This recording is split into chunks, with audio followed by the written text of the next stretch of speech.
ركلة شهيرة وسلاح ذو حدين. في حال نجاحها سيتحول اللاعب إلى بطل، وهو ما يسعى اللاعبون لتحقيقه، فيما لو فشل بتنفيذها سيتحول إلى نكتة ساخرة ومادة دسمة للاستهزاء به. يقوم بعض اللاعبين بالاعتذار لحارس المرمى بعد تسديدها بهذا الشكل، لما تشكله من إحراج كبير لهم عند تنفيذها. وللوهلة الأولى ترى وكأن الكرة لا تتحرك حتى تدخل المرمى ببطء شديد، والحارس يشاهدها ولا يستطيع أن يحرك ساكنا. لم يكن لبانينكا أن يمتلك هذه الشهرة لولا لمسته الخفيفة والساحرة في نهائي حاسم أمام أحد عمالقة الحراس الألمان آنذاك، الأمر الذي جعل من الركلة أسطورة حية وماركة مسجلة باسمه. ولد بانينكا في 2 ديسمبر عام 1948. بدأ اللعب لنادي بوهيميانز في عام 1967، ثم انتقل لنادي رابيد فيينا لمدة 4 مواسم بدءا من عام 1981. على المستوى الدولي لعب مع المنتخب التشيكوسلوفاكي لمدة 9 سنوات، شارك خلالها في 59 مباراة دولية وأحرز 17 هدفا، وحصل معه على بطولة كأس الأمم الأوروبية عام 1976، وحقق المركز الثالث في بطولة كأس الأمم الأوروبية بعد 4 سنوات، وكان ضمن قائمة المنتخب المشاركة في بطولة كأس العالم للمنتخب التشيكوسلوفاكي. عرف بانينكا بجودة تمريراته وركلاته الحرة، والوسط الهجومي هو مركزه المفضل. برز اسمه على المستوى الدولي في نهائي بطولة أوروبا عندما واجهت تشيكوسلوفاكيا ألمانيا الغربية. انتهت المباراة بالتعادل الإيجابي، فاحتكم الطرفان إلى ركلات الترجيح لحسم المباراة والفوز بالبطولة. سجل الفريقين الركلات الثلاثة الأولى، حتى أضاع لاعب ألمانيا الغربية ركلته الرابعة لفريقه، فتقدم بانينكا لتنفيذ ركلة الجزاء الخامسة والحاسمة، وتظاهر بأنه سيسددها إلى جانب المرمى، لكنه خدع الحارس الألماني سيب ماير الذي ارتمى إلى يساره، ثم سدد الكرة برفق في منتصف المرمى.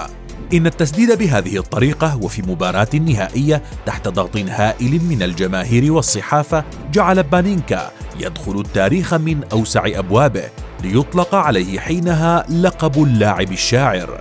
فما هي التقنية التي استخدمها لتسديد هذه الركلة بهذا الشكل؟ تقنية بانينكا. تعتمد هذه التقنية على تسديد الكرة بلمسة خفيفة من الأسفل، مما يؤدي إلى ارتفاعها وسقوطها داخل المرمى. الهدف من هذه الركلة ليس تسديد الكرة فوق حارس المرمى، وإنما الاستفادة من حقيقة أن الحارس سيرتمي إلى أي من جانبي المرمى قبل التسديد، فبدلا من الانتظار لمعرفة الاتجاه الذي تسير فيه الكرة يتم تسديدها في منتصف المرمى لخداع الحارس.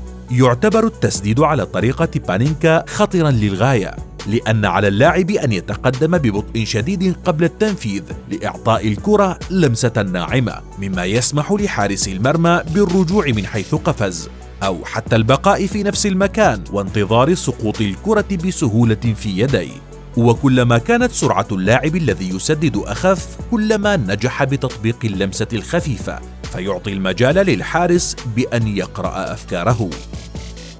بين البطولة والنكتة. لا مجال للفشل عند تنفيذ هذه الركلة، وإلا سيتحول اللاعب إلى مادة دسمة في وسائل الإعلام، حتى أنه من الممكن أن تنتهي مسيرته الكروية. فلو أضاع بانينكا ركلته الحاسمة كان سيضيع على فريقه الفوز باللقب، وبالتالي ستصفه الجماهير بالمستهتر. هذا ما أكده بنفسه لصحيفة إندبندنت الإنجليزية، حيث قال أن تسجيله للهدف أنقذه من ملل كان سيلاحقه لبقية حياته، مشيرا إلى أن خيار استبعاده من الملاعب سيكون حتميا، وبالتالي سيكون عاملا في أحد المصانع بدلا من شهرته الحالية. وقال إن تسديد الركلة بهذه الطريقة لم يكن عفويا، وإنما تدرب عليه لمدة 2 سنين، وكلفه ذلك الكثير من الشوكولاتة والمال جراء رهانات خاسرة مع حارس المنتخب. أما عن سبب تحول هذه الركلة إلى أسطورة فيعود إلى المناسبة المهمة التي نفذت فيها، حيث أنها كانت أمام الحارس الألماني العملاق سيب ماير، أحد أفضل الحراس في تاريخ كرة القدم. يقوم اليوم العديد من اللاعبين بتقليد بانينكا، أبرزهم سيرخيو راموس وأندريا بيرلو نجم الكرة الإيطالية السابق. وفي عام 2015 في مباراة جمعت المنتخبين العراقي والإيراني ضمن بطولة كأس آسيا، تقدم نجم الكرة العراقي يونس محمود ونفذ ركلة ترجيحية على طريقة بانينكا. ويعتبر بانينكا أن أفضل من يسدد ركلته بهذه الطريقة هو سيرخيو راموس. وأنت أخبرنا رأيك بهذه الركلة، ومن هو اللاعب الأفضل لديك الذي يسدد على طريقة بانينكا؟